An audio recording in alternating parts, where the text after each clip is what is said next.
Es un placer estar con todos ustedes y nada, es una alegría poder celebrar el Dies Natalis de Santo Tomás, que fue ayer, el día en el que se marchó al cielo, con esta oportunidad de reflexionar sobre su obra. Es lo que él mismo hacía. El Tratado sobre los Ángeles, dice él, que lo compuso el Día de los Ángeles Custodios, como una manera de honrar a los santos ángeles. Pues vamos a hacer nosotros lo mismo, meditando en la doctrina de Santo Tomás. Y también inspirándonos en su propia doctrina, vamos a comenzar invocando al Espíritu Santo para que ilumine nuestra inteligencia y podamos así secundar los deseos de la voluntad de Dios. Ven, Espíritu Divino, manda tu luz desde el cielo y enciende en nuestros corazones el fuego de tu amor. Envía tu Espíritu y serán creados, y renovarás la faz de la tierra. Oremos.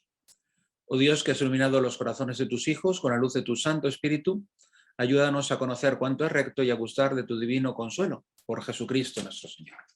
Amén. Como acaba de ser anunciado en la presentación, me dispongo a hablar de la libertad, de un tema que tiene bastante atractivo porque bueno, la libertad es una de esas palabras que es invocada con frecuencia como algo especialmente positivo e interesante y a veces como reivindicada. Parece que hace falta más libertad, otras veces se dice que hay demasiada libertad y al final se habla tanto de la libertad que casi no se sabe muy bien lo que significa, ¿no? Así que lo primero que quisiera es, para presentar el tema dentro del pensamiento de Santo Tomás de Aquino, situar los ámbitos en los cuales cabría hablar de libertad, incluso dentro del propio marco tomista, el marco de Santo Tomás. Entonces, el primer ámbito en el cual tiene sentido hablar de libertad es cuando comparamos a una persona que está libre frente a una que está preso, ¿no? E incluso se podría decir que el perro que está atado a una cuerda le falta libertad, ¿no? Mientras los animales en cautividad estarían presos de una manera bastante parecida como un hombre está entre rejas, a un nivel ahí mínimo de libertad. Luego también se podría hablar de la libertad cuando distinguimos entre poder elegir una cosa u otra, entre elegir tomar pollo o tomar un vegetal, o entre pecar o hacer el bien, también sería capacidad de elegir, y en ese sentido se podría hablar de libertad. También hablamos de libertad cuando la comparamos con otras esclavitudes, ¿no? Se ve bien la libertad frente a las esclavitudes, ¿no? Nosotros no somos esclavos de comer pollo, podemos escoger entre el pollo y la verdura. También se puede distinguir la libertad del que está atado y el que puede moverse. Y habría libertad, por lo tanto, también en otro nivel mayor, que es el que ha perdido la libertad, no porque esté atado físicamente, pero porque está atado moralmente. Como una persona que está atada por un vicio, decimos que los vicios esclavizan. Ella no puede vivir uno sin probar el tabaco o sin consumir determinado estupefaciente. Eso es un tipo de esclavitud y de alguna manera una persona pierde así la libertad. Y podríamos, por analogía, quizá eso que se nota mucho a nivel casi somático con las drogas, se podría encontrar también en un nivel más andar por casa con los vicios de carácter más bien moral, más que puramente tipo neurológico, ¿no? Y luego tendríamos otras libertades, ¿no? Que son las que se apelan tan comúnmente en el discurso público cuando se habla de ampliar libertades, de reducir libertades, de una serie de número de libertades reconocidas por las autoridades, cuando se habla, por ejemplo, de la libertad de prensa, de libertad de reunión, libertad de expresión, ese tipo de libertades, me parece que es otro tipo de libertad y que desde luego no se puede dar sin que haya una autoridad pública que de algún modo las reconozca o no las reconozca. Y luego en el ámbito específicamente de la fe tenemos la libertad de los hijos de Dios, Gálatas 4, Romanos 8, se nos habla de los hijos de Dios que son libres y tienen una libertad que, bueno, teniendo en cuenta que ahí se está hablando de algo misterioso, yo creo que merece un capítulo aparte, ¿no? Entonces, son como diferentes niveles de libertad que no se puede confundir unos con otros, ¿no? Cuando decimos que ¿hay libertad de expresión o no hay libertad de expresión? Desde luego no parece que estemos hablando de estar atados con cadenas, sino de otro tipo de libertad y de falta de libertad en su caso. Entonces, esos niveles se pueden encontrar entre los tomistas, los han ido como determinando, pero en Santo Tomás, sobre todo cuando se habla de libertad, en primer lugar y principalmente el concepto de libertad y de libre aparece fundamentalmente en el ámbito de la libertad de arbitrio y de lo que estamos llamando libertad moral. Puesto que de la libertad de arbitrio es de lo que voy a ocuparme con más detenimiento, porque es lo que Santo Tomás elabora como con mayor sofisticación, si se quiere, filosófico-teológica, voy a fijarme en las otras libertades ahora. He hablado de libertad moral, que también aparece en Santo Tomás, porque Santo Tomás se hace cargo de que el hombre se vuelve libre cuando se libera de la esclavitud que supone el mal. El mal supone algún tipo de esclavitud, sobre todo el pecado, ¿no? Esto también entronca con toda una tradición que es la que hereda Santo Tomás, que no cae directamente desde el cielo. Santo Tomás se encuentra entroncado en una tradición fundamentalmente agustiniana. Agustín, en uno de sus tratados de juventud, estudia la libertad de arbitrio. Y el tema principal no es la elección, que es a lo mejor lo que en la filosofía moderna, cuando se habla de libertad, principalmente pensamos en la libertad de elección. De hecho, en inglés directamente libertad de albedrío se traduce free will, libertad, esa voluntad libre, ¿no? la capacidad de elegir. Sin embargo, en Agustín el problema principal de la libertad de arbitrio es qué relación tiene nuestra capacidad de elegir con el mal, ¿no? Y si somos libres para pecar o si cometer pecado entraña libertad o entraña más bien esclavitud, como dice San Juan. El que comete pecado es esclavo del pecado, dice el Evangelio de San Juan. Entonces, eso le hace al agustinismo replantearse el problema, y lo encontramos en diferentes tratados. Puede ser un exponente importante, por ejemplo, San Anselmo de Canterbury, que tiene un tratadito también sobre la libertad de arbitrio. Y para el propio desarrollo de Santo Tomás tiene un papel no desdeñable el maestro de las sentencias. Como sabe cualquiera que está un poco iniciado en Santo Tomás, los maestros medievales de la universidad en la que Santo Tomás se educa tienen como misión pasar primero por una etapa de lo que hoy sería un profesor, a lo mejor un becario que da también clases, un doctorando que está dando clases. Eso en el tiempo de Santo Tomás lo desempeñaba el que se llamaba el bachiller sentenciario. En los primeros años, digamos, de la carrera de un profesor, para llegar a ser profesor en la universidad, era enseñar las sentencias de Pedro Lombardo, que eran como el manual de teología estándar. Era un manual de teología en el fondo de iniciación, porque la teología en sentido propio era el estudio de las Sagradas Escrituras en la Universidad Parisina del siglo XIII, pero se pasaba primero con asentar los conceptos principales, digamos, de la dogmática y de la moral con las sentencias de Pedro Lombardo, que venía a ser pues, un pequeño tratado de teología. Como todos sabemos, Santo Tomás tiene su comentario a las sentencias y, naturalmente, el desarrollo de la primera etapa del pensamiento de la libertad en Santo Tomás está muy pegado a las sentencias. Sobre todo se nota en este comentario de las sentencias como en su tratado de las cuestiones de veritate, cuestiones disputadas de veritate, cuestión 24, se dedica a este tema del libre albedrío. Y en las sentencias, el maestro de las sentencias trata este tema en el libro segundo, Disputación 24 y 25. Perdón, distinción 24 y 25, que no estamos con Suárez, es Pedro Lombardo. Entonces, sin embargo, bueno, este tema se va a desarrollar a lo largo de la vida de Santo Tomás. Tenemos un tratado posterior que es el tratamiento que hace en la Summa Theologiae. En la Pars, cuestión 83, tenemos una cuestión dedicada al libre albedrío, aunque vuelve a aparecer, por supuesto, el libre albedrío en muchas cuestiones. Luego en la segunda Pars, naturalmente, con especial privilegio, y naturalmente cuando se hable de Jesucristo, en la tercera Pars también se tendrá que tratar de vez en cuando el libre albedrío. Pero tenemos en especial un tratamiento maduro de Tomás de libre albedrío en las cuestiones disputadas de malo, cuestión sexta, donde tenemos una cuestión únicamente dedicada, artículo único, a estudiar el libre albedrío, donde aparecen algunos matices que no habían aparecido en otros tratamientos anteriores.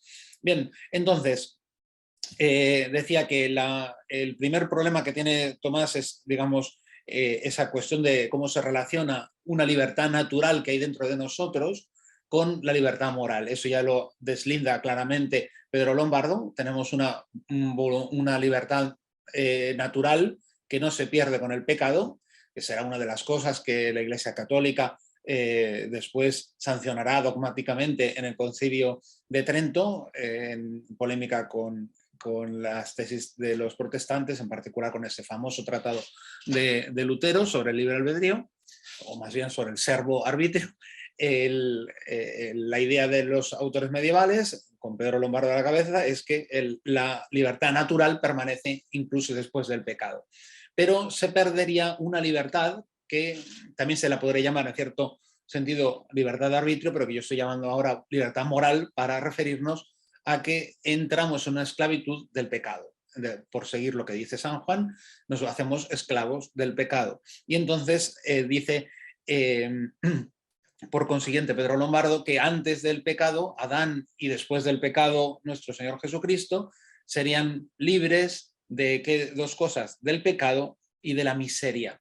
Es decir, podríamos decir de la culpa y de la pena. Es decir, el que está en culpa está como atado por una relación quebrantada con Dios, un deseo, un querer que contradice la voluntad de Dios y que por lo tanto significa muerte para el que ha incurrido en ello, y además estaría atado por la miseria, es decir, por la penalidad, por todo el tipo de cosas que acarrea el pecado. Bueno, de algún modo eso se podría liberar el hombre pues, con la ayuda de Dios, etc., ¿no? Entonces, he hablado ya de la libertad natural de arbitrio, que será la libertad de arbitrio, he hablado de la libertad moral que se adquiere, pero para que quede claro el esquema, los ejemplos con los cuales he comenzado a hablar de libertad en diferentes contextos, ¿cómo se llamaría a esa libertad que tiene uno que no está atado por unas cadenas, por unas cuerdas físicamente con su cuerpo, sin poderlo mover? Bueno, pues esa libertad, la escolástica posterior la ha llamado libertad de coacción, en el sentido de que el cuerpo, los miembros del cuerpo, solamente tendrían una cierta libertad que se podría llamar de coacción, porque habría una especie de violencia exterior que impediría el movimiento de las partes del cuerpo. Incluso algunos escolásticos dicen, bueno, pues los animales y los seres humanos comparten la libertad de coacción porque tanto unos como otros pueden ser limitados en el movimiento de su propio cuerpo. Eso es un poco extender el uso de Tomás de la expresión libertad de coacción, porque ciertamente él habla de libertad de coacción, pero para referirse a la libertad de arbitrio. Nuestra voluntad no está coaccionada y no está impelida interiormente a ser movida en una cierta dirección. O sea, que yo cuando me preguntan qué voy a comer, no tengo una necesidad imperiosa de comer pollo en lugar de verdura o verdura en lugar de pollo, sino que mi voluntad está como desligada de ninguna de las dos posibilidades. Eso es una coacción de la propia voluntad en su propio acto interno. Imagínate que yo estoy atado y me preguntan y no me van a dejar elegir, y da igual, yo puedo rechazar lo que me van a dar de comer o aprobarlo, y puedo elegir estar en contra, elegir estar a favor. Eso queda en mi interior y eso supone una libertad de coacción en el sentido estricto de Tomás, que no tiene que ver con el tener disponibilidad de los miembros de mi cuerpo o no. Sin embargo, bueno, la escolástica posterior utiliza ese término, algunos autores, con el sentido de, bueno, tengo una especie de libertad de movimientos. De hecho, los ingenieros que haya escuchando habrán oído de libertad de los puntos de apoyo, de este tipo de las estructuras que tienen grados de libertad y tal. Evidentemente, en todo este uso de la palabra libertad es un sentido, yo diría, lato o impropio. Yo creo que podría hablarse de una libertad por participación de los miembros del cuerpo cuando el hombre es aquel del cual estamos hablando. Ciertamente nosotros podemos perder la libertad, en el sentido de nos atan, nos meten entre rejas, y en ese sentido estamos perdiendo nuestra libertad de movimiento. ¿Por qué? Porque para Santo Tomás los actos de nuestros miembros son también libres por participación. Para ser más exactos, por el imperio. Hay un tipo de acto de la mente que se llama imperio, por el cual los actos interiores espirituales de la inteligencia de la voluntad son capaces como de influir sobre otras facultades, sobre los afectos y de una manera muy especial sobre los miembros del cuerpo, y esa influencia supone una participación también de las características del acto libre. Por eso, digamos que forma parte del pecado la propia realización con los brazos y las piernas, ¿no? Si yo estoy robando, es cierto que me vuelvo ya un ladrón en el momento en el que he decidido robar, pero el llevar a cabo eso con los brazos y con mis palabras y con mis obras también tiene que ver con la libertad, porque lo estoy haciendo con la voluntad, ¿no? Entonces, se podría hablar de una cierta libertad en ese nivel de la ejecución, ¿no? Pero sería por participación del libre albedrío, que vendría a ser como el centro de todas las libertades, el que nos permite entender todas las demás. También las últimas a las que me voy a referir, hemos hablado de la libertad moral. Para ser más precisos, habría que aclarar que la libertad moral no solamente tiene que ver con librarse del pecado, sino sobre todo con estar como próxima y habitualmente dispuesto a obrar de acuerdo con lo que se quiere, ¿no? Y de alguna manera ordenar la propia vida para el propio bien. Eso es lo que hace la libertad de arbitrio, pero uno se vuelve tanto más libre cuanto mejor está dispuesto interiormente a hacerlo. Y por eso, pues no vale solamente con que yo quiero estudiar, sino con tener también la disposición habitual de ser capaz de estudiar, porque si me pongo a estudiar y me distraigo con el celular y me distraigo con el ruido que hace el vecino y tal, entonces realmente no consigo hacer lo que quiero, ¿no? Entonces no soy del todo libre. Esa libertad me la da la virtud en el nivel este que me he referido y en otros niveles, ¿no? Pero habría el otro nivel que es muy interesante, que es el nivel de las libertades políticas. Yo creo que habría que distinguir.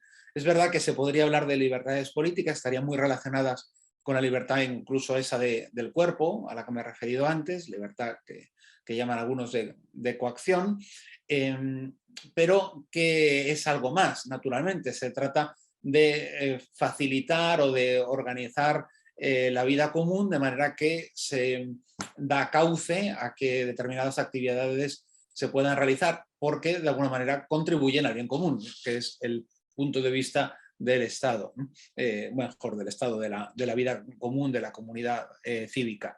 El caso es que yo creo que hay todo un campo muy interesante de desarrollo que habría que vincularlo quizá con la virtud de la liberalidad, ¿no? Porque la libertad es un concepto que de hecho nace vinculado con la condición de los hombres libres frente al esclavo, que era un ser humano que no disponía de su propia vida.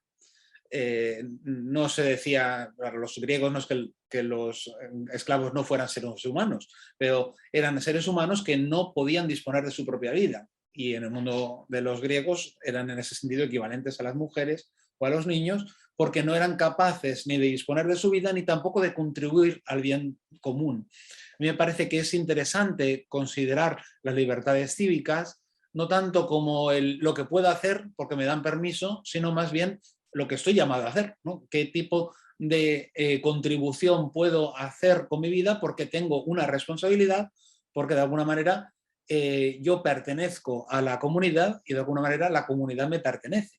Entonces, la libertad tiene que ver siempre con una responsabilidad. Esas libertades de tipo social, como en una familia, ¿no?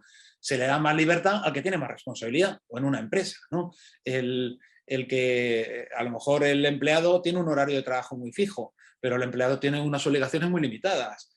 Sin embargo, el que tiene una responsabilidad mayor tiene un horario de trabajo a lo mejor más flexible, pero seguramente acaba trabajando más porque tiene más responsabilidades y se debería tomar más a pecho la empresa que tiene que sacar. Otra cosa es lo que hagan luego en la práctica, ¿no? Pero la vida común significa sobre todo el sentirse responsable o saber, no, ser responsable de una, digamos, de un bien mayor y por lo tanto de un bien más común, más condivisible entre más personas, ¿no? Esto es todo un tema que me parece muy interesante, que está vinculado en cierto modo con lo que dice Santo Tomás, pero que no lo he desarrollado aquí propiamente, ¿no? Y ya que estamos con tipos de libertad, acabemos con la libertad de los hijos de Dios. ¿En qué consistiría la libertad de los hijos de Dios? Vendría a consistir en una libertad sobre todo de tipo moral, porque somos los hijos de Dios, son los que se han librado del pecado, los que se han librado cuando lleguen a la libertad plena en la gloria de toda clase de miseria ligada al pecado, y sobre todo yo diría se podría hablar de una cierta libertad cívica, porque forman parte de la ciudad de Dios, de los que comparten un bien común que es sobrenatural, es la posesión de Dios por la gracia, y que por ahí va la libertad de los hijos de Dios. Me entristece un poco cuando a veces la gente medio en broma, medio en serio, habla en ámbitos católicos de la libertad de los hijos de Dios para referirse pues a la libertad de elección que todos tenemos, ¿no? Pero eso no es la libertad de los hijos de Dios, algo mucho mayor que significa, tiene que ver con una forma de vida nueva que se ha adquirido por la gracia, por supuesto. Pero voy a detenerme un poquito más en la que más estudia Tomás, que es la libertad de arbitrio. Él mismo estudia, como ya había dicho el maestro de la sentencia, libertad de arbitrio, parece que es libertad del juicio, ¿no? Como si fuera una especie de libertad de conciencia, ¿no? De pensar una cosa u otra, pero no es eso, ¿no? En realidad es una libertad que tiene que ver con el juicio, pero que no consiste fundamentalmente en un acto de juzgar, sino más bien un acto de elegir. Por eso dice Santo Tomás que la raíz de la libertad de arbitrio, en cuanto a su sujeto, reside en la voluntad. La voluntad es fundamentalmente el sujeto de la libertad de arbitrio. Por eso se podría decir, bueno, ¿qué tenemos? Inteligencia, voluntad, libertad de arbitrio, tres facultades, o es la inteligencia. No, o sea, para Santo Tomás, fundamentalmente la libertad de arbitrio es una propiedad de la propia voluntad humana. Pero aquí habría que aclarar mejor el asunto. Ciertamente la voluntad es el sujeto de la libertad de arbitrio y a su vez el entendimiento es la causa de esa libertad de arbitrio. Si no hubiera entendimiento, no habría libertad en la voluntad. Pero hay que aclarar algo porque depende de lo familiarizados que estemos con Santo Tomás, puede haber malentendidos con el mismo concepto de entendimiento y de voluntad, porque en general cuando uno habla de entendimiento, que ya es una palabra un poco extraña, intelecto se suele entender en lenguaje muy coloquial, con una aproximación un poco superficial a la filosofía, como equivalente a la razón. Cuando en Santo Tomás está claro que una cosa es el intelecto o entendimiento y otra cosa es la razón. La razón es una faceta discursiva que tiene nuestro intelecto, porque nuestro intelecto funciona a través de composición y división, es decir, a través de juicios. Tenemos como que vincular unas aprehensiones con otras para comprenderlas bien, entenderlas bien, porque yo pienso manzana y prácticamente pues no entiendo bien lo que es una manzana, pero si digo no, la manzana es un vegetal, la manzana es roja, la manzana es dulce, empiezo a entender mejor lo que es una manzana. Por eso, para pensar en las manzanas, no me basta con pensar manzana, sino que necesito juzgar, ¿no? Eso, cuando se combinan unos juicios con otros, tenemos el razonamiento, que es un poco lo que estamos haciendo ahora. Es un discurso donde unos juicios se enlazan con otros y se intenta buscar algún tipo de coherencia a pesar de la torpeza de mis palabras. Eso es un poco el razonamiento. Entonces, el entendimiento, lo que es el entendimiento como tal, es la aprehensión, es la contemplación. Igual que para mí es muy difícil captar bien lo que es una manzana sencillamente entendiendo lo que es la manzana, eso es todo lo contrario para Dios. En Dios y en los ángeles, cuya inteligencia es mucho más perfecta que la mía, no necesitan, es más, no juzgan, no hacen procesos, digamos, de comprensión de las cosas, sino que captan las cosas de una manera simple, como una mirada. Nosotros tenemos pocas experiencias de esto porque ya tenemos estas aprehensiones como muy asimiladas, pero quizá para que se entienda bien lo que es el intellectus, esa especie de mirada, es un poco lo que hacemos cuando, por ejemplo, cuando entendemos una conclusión de razonamiento. A mí me gustan mucho los chistes son muy filosóficos, porque en un chiste tienes que cogerlo, decimos cogerlo, eso es que tú has ido viendo una serie de cosas y llega un momento en el cual se da algo paradójico que resulta la esencia de lo cómico, y entonces tu inteligencia lo capta y es cuando te ríes. Si no lo captas, no te ríes, te quedas serio. Algo parecido también pasa cuando captamos la belleza de una obra de arte, ahí hay una inteligencia de una proporción, de un orden, y esa admiración nos viene provocada porque hemos entendido algo ahí, hemos captado algo especial, ¿no? Bien, lo que estoy intentando sobre todo apuntar es que el intelecto es algo simple, mientras que la razón es algo complejo, es siempre suceder aprehensiones una tras otras, enlazarlas y comparar unas con otras. Bueno, pues algo parecido sucede en la voluntad. La voluntad también tenemos la voluntas. Cuando nosotros entendemos por voluntad, parece que estamos pensando en querer, ¿no? Yo quiero algo, entonces, aunque me tenga muchas ganas de levantarme de aquí, ir a ver una película y dejar esta charla tan pesada sobre la libertad, pues yo quiero hacer esto y elijo contra la pasión, por ejemplo, y entonces tengo fuerza de voluntad y tal, ¿no? Bueno, eso es voluntad, es cierto, pero la voluntad en sentido primario para Santo Tomás es un afecto, es una inclinación de tipo espiritual. Es el querer, pero no es necesariamente el estar como ese querer. Lo que estamos haciendo cuando nos resistimos es una especie de voluntad refleja de querer lo que quiero. El querer simple es que la voluntad es en sentido más, pero no, es las cosas que te parecen buenas y a las que te inclinas porque sí, basta con que piensas en ellas para que las quieras, ¿no? Como cuando piensas pues en ser sabio, ¿no? En hacer algo de provecho con tu vida, o en, bueno, pues ser feliz, o no sé, abandonar lo que te hace sufrir, ¿no? Librarte del mal. Bueno, eso lo piensas, en cuanto lo piensas, lo quieres, ¿no? No es que ese querer, esa especie de afecto que tiene que ver con la inteligencia, no es un afecto meramente de emocionarse, es un afecto de que tu capacidad espiritual de inclinarte se orienta espontáneamente hacia esa bondad que tu inteligencia reconoce en esa cosa, ¿no?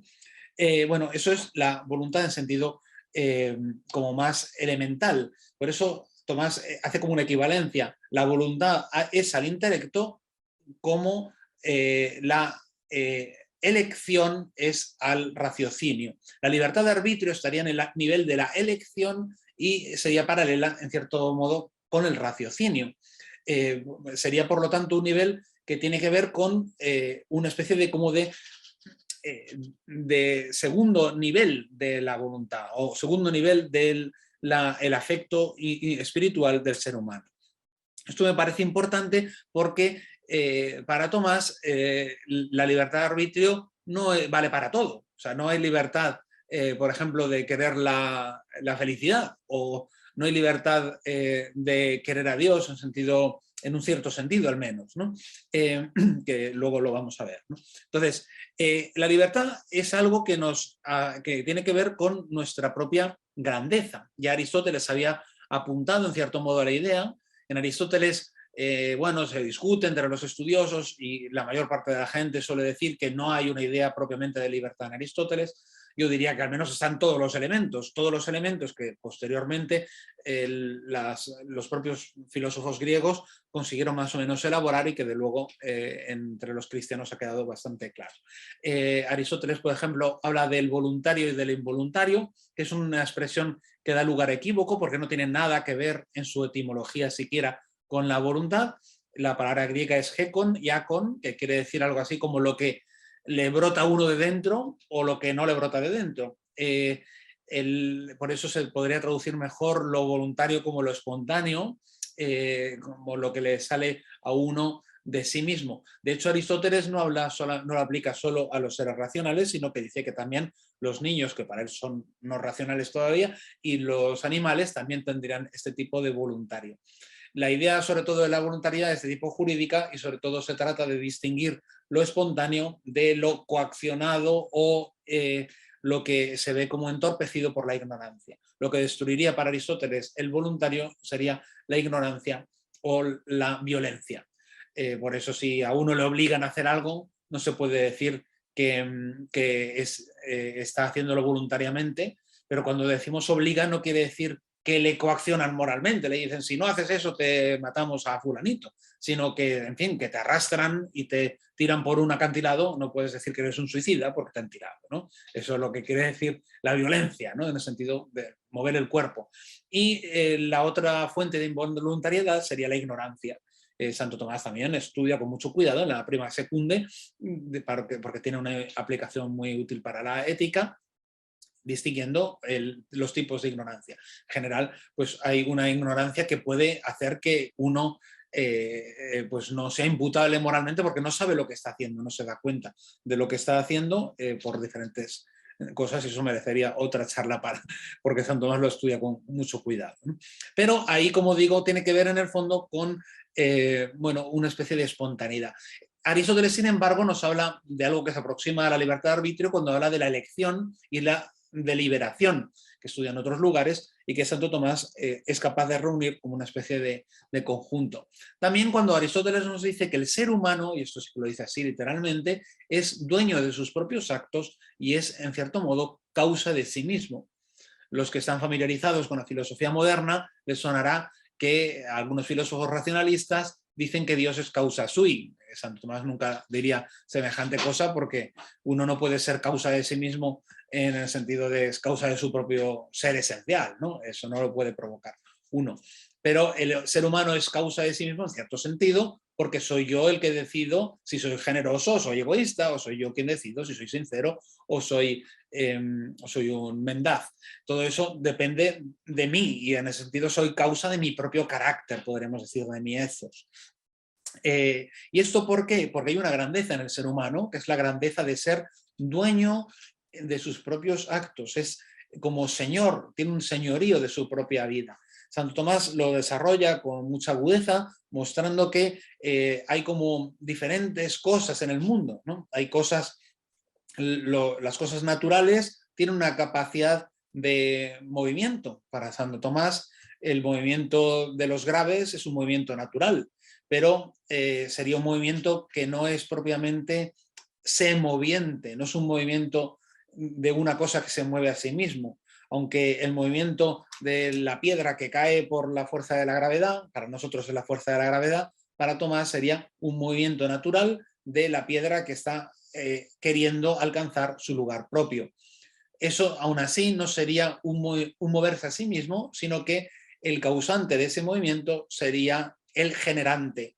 O sea, aquella cosa, sea la que sea, que ha engendrado esta piedra, es decir, bueno, pues suponiendo que se ha producido por un proceso químico de metamorfosis o lo que fuera, esa cosa que lo ha producido es el que la hace moverse de esta manera en esas circunstancias.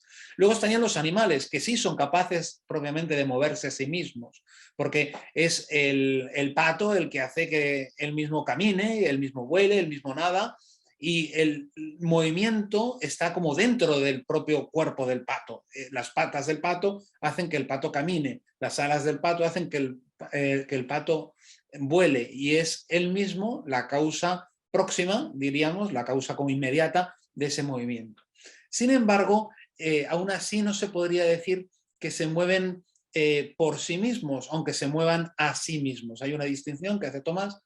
Es verdad que son causa del movimiento, pero no son causa, digamos, de por sí. ¿Por qué? Porque para eso necesitarían moverse como nos movemos los seres humanos. Los seres humanos nos movemos por nosotros mismos. ¿Y eso qué significa?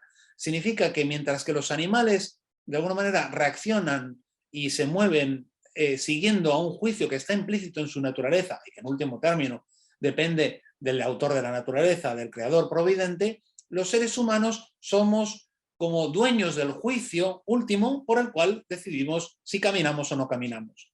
El pato, al fin y al cabo, cuando ve el musgo, suponiendo que le guste, pues ve el musgo, le atrae el musgo. Dios ha puesto en su naturaleza un juicio que le dice el musgo conviene ser comido, y entonces ese juicio hace que el pato, su propio organismo, mueva las patas y el pato camine y se acabe comiendo el musgo.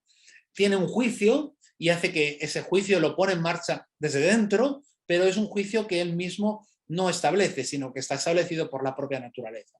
Claro, si en lugar de musgo lo que ve es un zorro, pues a lo mejor en lugar de acercarse lo que hace es salir corriendo o salir volando en sentido opuesto.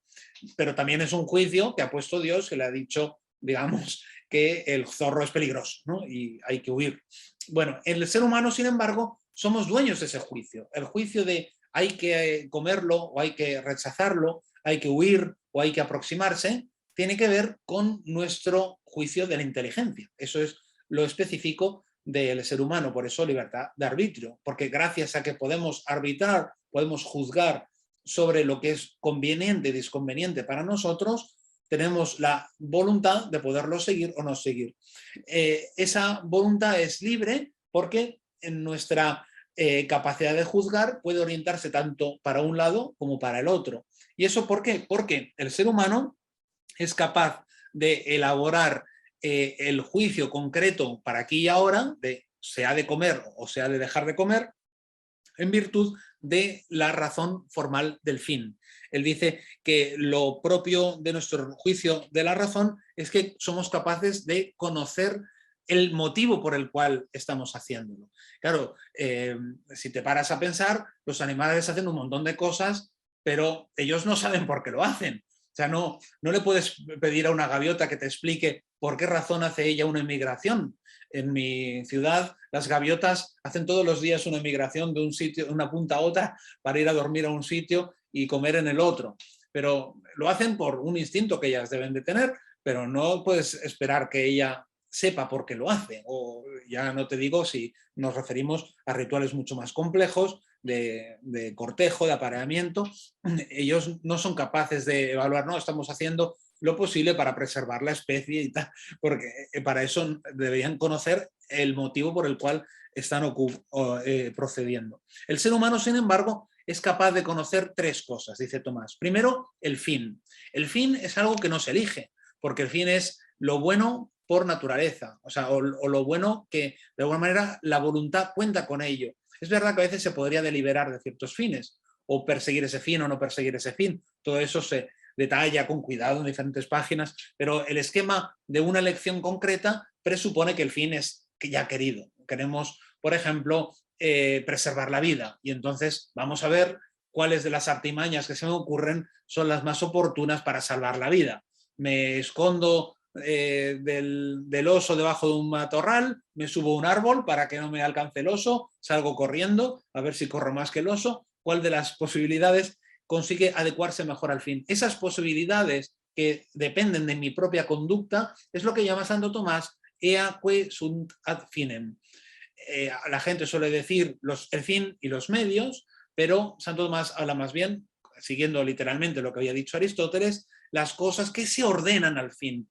La palabra medio tiene un posible engaño que nos puede confundir, porque podemos confundir fácilmente medio con instrumento, ¿no? Y el medio no es sin más un instrumento, sino que es una conducta que en cierto modo ya está tocando el fin. No es que el fin sea una cosa y lo que se ordena al fin es otra, ¿no? Sino que en cierto modo ya estamos tocando el fin cuando hacemos ciertos medios. Por ejemplo, al dar una limosna ya estoy buscando el fin de la caridad, ya estoy amando a Dios, ya estoy amando al prójimo, estoy haciendo una limosna, sí, es algo que se ordena a algo mayor, que es el fin de la caridad, pero esta limosna ya es, en fin, es tocar el fin, no es otro tipo de entidad distinta del fin, podríamos decir.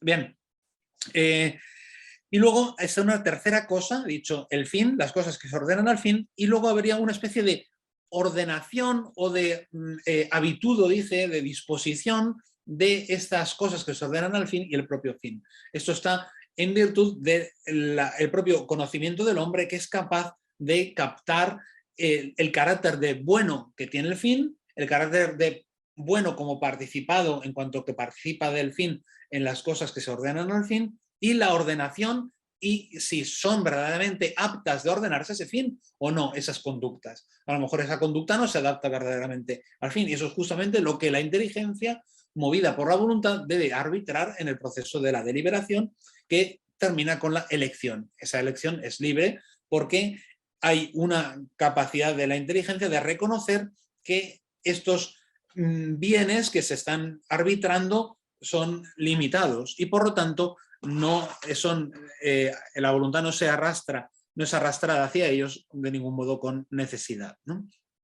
Bien, y para aclarar un par de detallitos de la voluntad de acuerdo con Santo Tomás, una distinción que él hace que es instructiva es la distinción entre el ejercicio y la especificación. Cuando hemos dicho que es libertad de arbitrio, libertad de arbitrio es poder hacer esto o lo otro, hacer o no hacer. Eso es fundamentalmente la libertad de arbitrio. No es sin más, sería una mala definición decir que la libertad de arbitrio es la capacidad de contradicción, porque no necesariamente, hay que tener cuidado con eso, porque no es necesariamente parte de la libertad el poder hacer el mal. Jesucristo no podía hacer el mal, pero aún así era libre, porque se puede curar a un enfermo o se puede resucitar a un muerto. Son dos cosas buenas, ¿no? No siempre tenemos que elegir entre bien y mal, también se puede elegir entre cosas buenas, y eso también es un indicio de libertad, ¿no? Dios crea una rosa, crea una margarita, ¿no? Son dos cosas buenas que se puede escoger, pero no es necesariamente escoger entre bien y mal. Entonces, en esta capacidad de escoger tenemos el escoger el ejercicio, quiere decir hacer o no hacer, ¿no? ¿Me voy de vacaciones o no me voy de vacaciones? Hay una potestad que tenemos de poner el acto o no, o dejar de poner, omitir el acto. Y luego estaría dentro de el poner el acto, se puede especificar o determinar, dice Tomás, de una manera u otra. Una vez que decido irme de vacaciones, ¿dónde me voy de vacaciones? ¿Me voy a la playa? ¿Me voy a la montaña? El ir se puede especificar por diferentes términos, en este caso fines, o bueno, pues me como una tarta, me como una lechuga. Son especificaciones de mi propio acto. Y luego, de hecho, en el De Veritate distingue Santo Tomás entre tres niveles. El nivel del ejercicio, que acabo de referirme, hacer o no hacer, el nivel de la especificación, hacer esto o lo otro, y habría un tercer nivel, que es el nivel de escoger el orden al fin. Se podría escoger cosas que realmente no se ordenan al fin del hombre, ¿no? Se ordenan un cierto fin, pero no se ordenan al fin completo del hombre teniendo esas circunstancias aquí y ahora, que eso es escoger pues el pecado, escoger el mal, escoger del hombre o del ángel, ¿no? Eso sería una potestad que tenemos pues, en esta vida, es una potestad limitada, que también tuvieron los ángeles al principio, pero que no es sin más, eso es una cosa muy importante para Santo Tomás, non es nec libertas nec pars libertatis, sed magis est signum quodam libertatis. O sea, no es ni libertad ni parte de la libertad, sino que es un cierto signo, una señal de que tenemos libertad. Ciertamente, si no pudiéramos hacer esto o lo otro, no podríamos escoger entre vicio y virtud. Pero la libertad no consiste esencialmente entre escoger vicio y virtud. Volvemos a cuál es la esencia, la razón de ser, el motivo último. El motivo último es una grandeza que tiene el ser humano de poder organizar su propia vida, conociendo por qué lo hace y en ese sentido siendo él capaz de determinar sus acciones y de ordenarlas al fin último. Claro, para Santo Tomás, ordenarlas al fin último es la razón de ser de esa elección. Si elegimos es porque tenemos como una meta. Si no hubiera nada que escoger, ¿para qué íbamos a hacer algo? Si uno actúa es siempre por un fin, así empieza la ética nicómaco. Si actuamos es por una meta. La meta se da por supuesta. La meta la ha puesto el mismo Dios. Dios nos ha hecho para Él. Nos hiciste, Señor, para ti, y nuestro corazón está inquieto hasta que descanse en ti. Así hablaba San Agustín, y eso está como impregnado en el espíritu de Tomás. El hombre tiene una meta, tiene una dirección, está una orientación hacia Dios. Si el hombre tiene capacidad de escoger, es porque, digamos que por sí mismo puede caminar hacia esa meta. No porque pueda escoger cualquier meta, sino porque claro, dejar de escoger algo que le lleva a esa meta es, como decía San Agustín, encaminarse a otra meta diferente y por lo tanto, pues salirse de su propio camino. Entonces, esto significa que la libertad de suyo no es incompatible con cierta necesidad, que es la necesidad que tenemos del fin, y esta necesidad no es una... Ojo con la palabra necesidad no significa siempre mal o algo malo, no es la necesidad de la violencia, ciertamente. Los griegos utilizaban ananké, decía Aristóteles, uno de los sentidos de ananké, necesidad, es bios, es decir, violencia, algo que provoca o sea, que la causa de lo que me está pasando no está en mí, sino que viene de otro. En ese sentido, pasividad, y en ese sentido, pues ser dominado por otro. Pero no toda necesidad es esta violencia.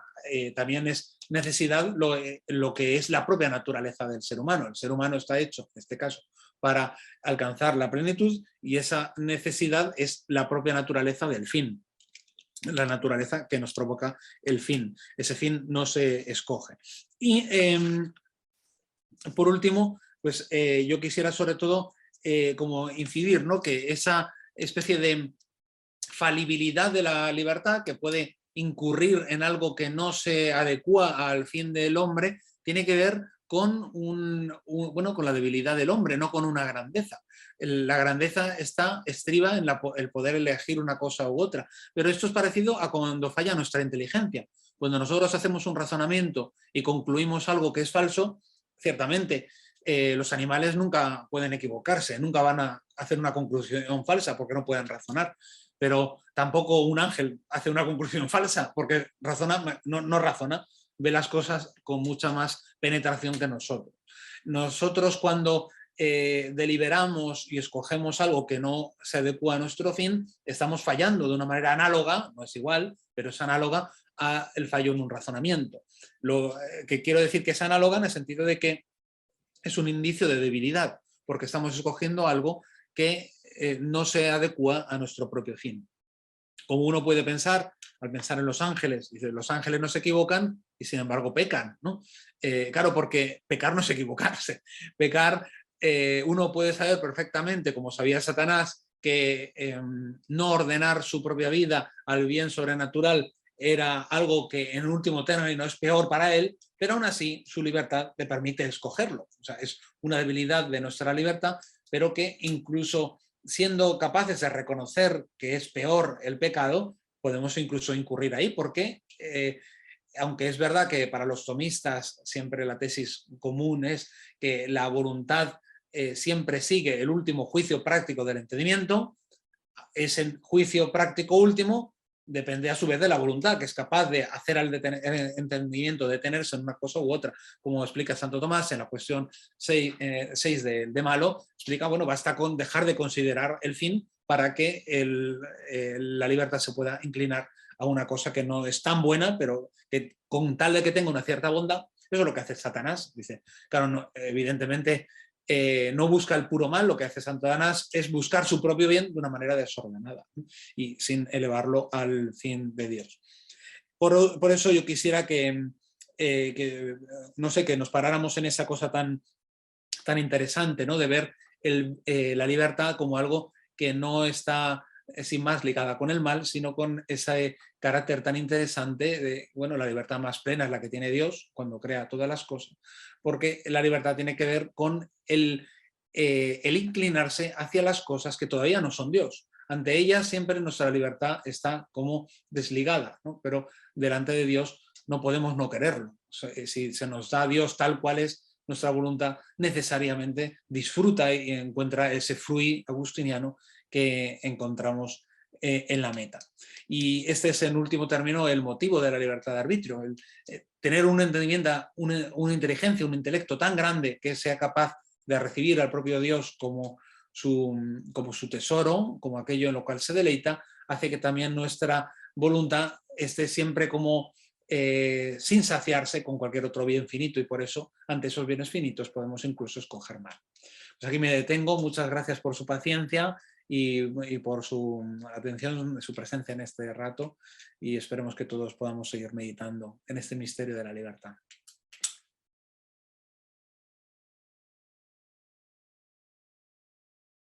Eso es un tema muy, muy interesante, muy famoso, que ha tenido mucha polémica, ¿no?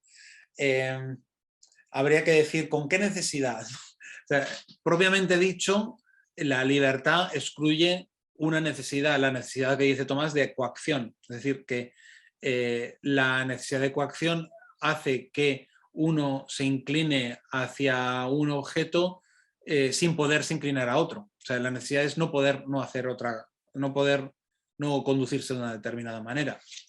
lo que diría Tomás es que Dios puede mover de una manera infalible al libre albedrío, pero es que Dios es Dios y Dios es el único que es capaz de mover cada cosa de acuerdo con su naturaleza. Es una cuestión que insiste siempre, que habla de la libertad de arbitrio, siempre aparece en una de las objeciones, pero si Dios mueve la libertad y lo que Dios hace nunca puede fallar, entonces, ¿cómo puede ser que el hombre sea libre?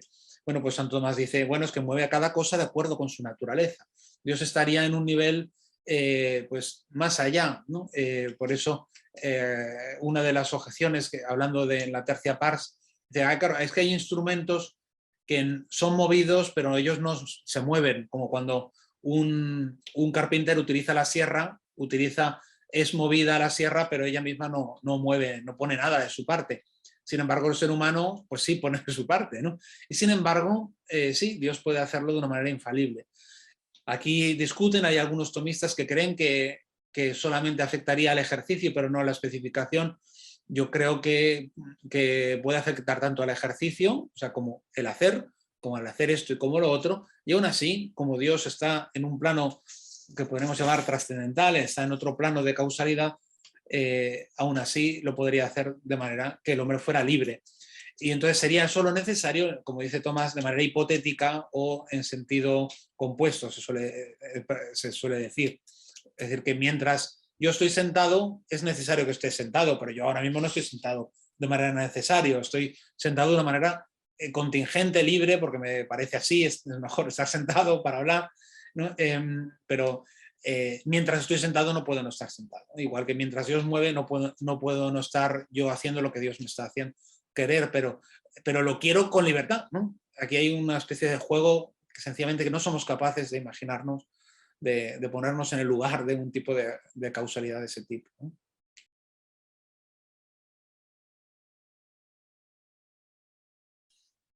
Claro, por eso yo decía que las libertades, sería interesante, las libertades cívicas, pasa que yo eso no lo tengo pensado lo suficiente y Santo Tomás, pues no sé hasta qué punto se encuentra en él. Las libertades estas cívicas, yo creo que más que verlas como lo que el Estado no me impide, ¿no?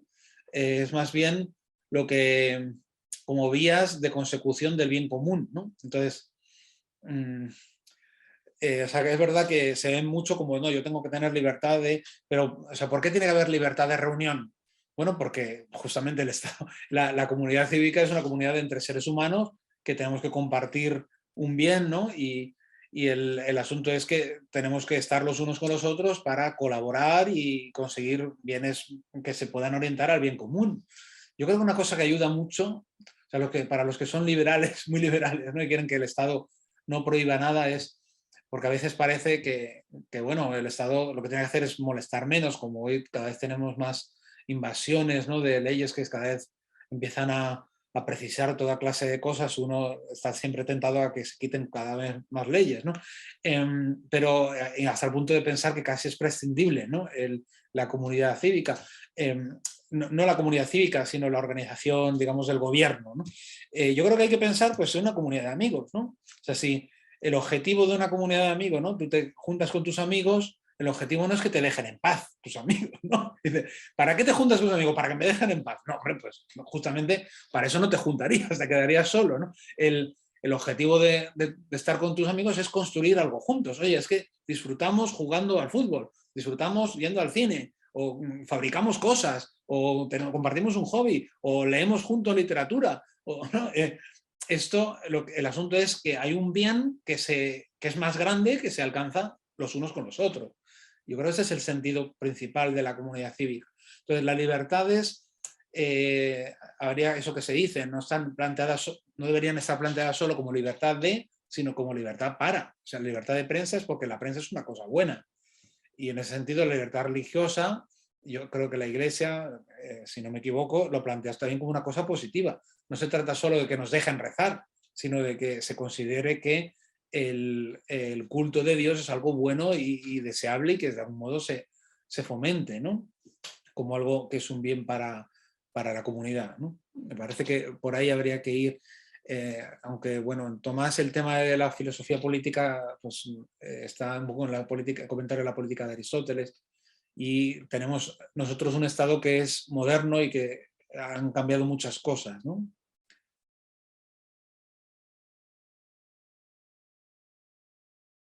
Bueno, o en cualquier cosa, ¿no?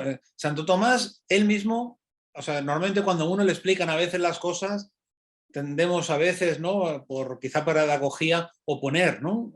Platón contra Aristóteles, ¿no? Y hacemos como enfrentamientos. Y, hombre, Agustín y Tomás, bueno, se distinguen. Es verdad que parece como más platónico Agustín, más aristotélico Tomás, ¿no? Hay cosas así que se podrían oponer, pero Santo Tomás es fundamentalmente un agustiniano. O sea, él es un gran como discípulo de Agustín.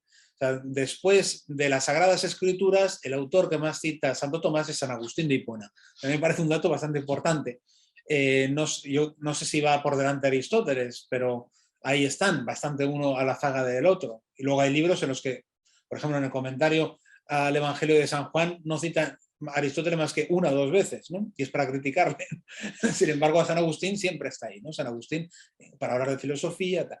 Entonces, lo que pasa es que es verdad que en este tema de la libertad de arbitrio, yo creo que San Agustín no ha desarrollado tanto toda, digamos, esta especie de ontología, ¿no? De la relación de la inteligencia y la voluntad que hemos explicado. Lo que a Agustín le preocupaba era ese tema de la esclavitud del pecado y es lo que aparece en varios momentos, ¿no? Pero no veo, no estoy seguro, yo tampoco lo conozco al 100%, pero no recuerdo haber encontrado en Agustín una calibración tan aguda del tema de la inteligencia y la voluntad, ¿no? Pero en general Santo Tomás cree estar siempre de acuerdo con Agustín, ¿no? Él siempre se presenta como alguien que está de acuerdo con él.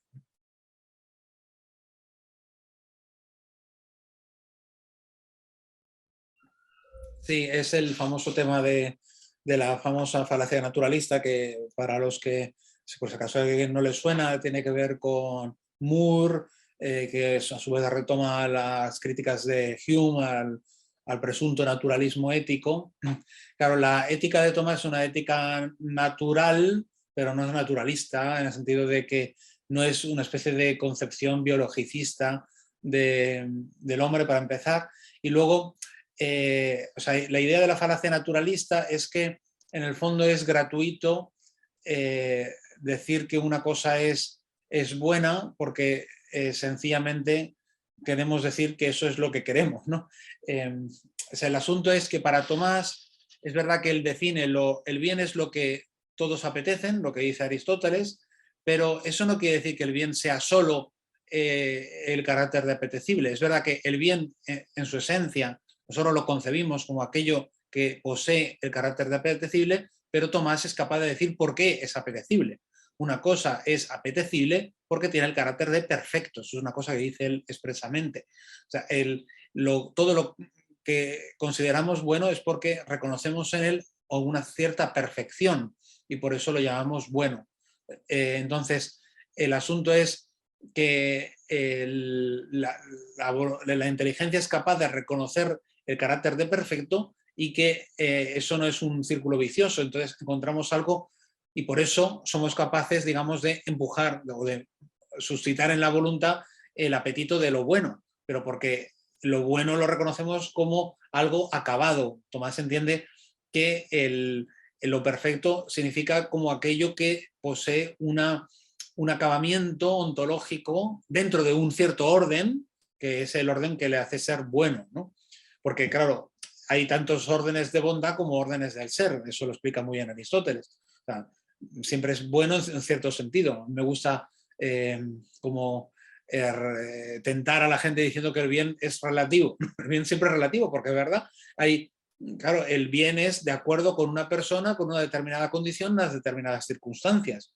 Claro, es bueno para ti comerte un huevo frito cuando tienes hambre y cuando necesitas proteínas, pero si ya te has comido 10 huevos fritos, pues vamos, ya hace varios huevos fritos que dejó de ser bueno para ti comerte ahora un huevo frito. O sea, siempre tiene que ver con las circunstancias. Y si además eres alérgico a los huevos, pues entonces no es bueno para ti. O sea, la bondad siempre estará en relación con el sujeto, con las circunstancias, una serie de cosas.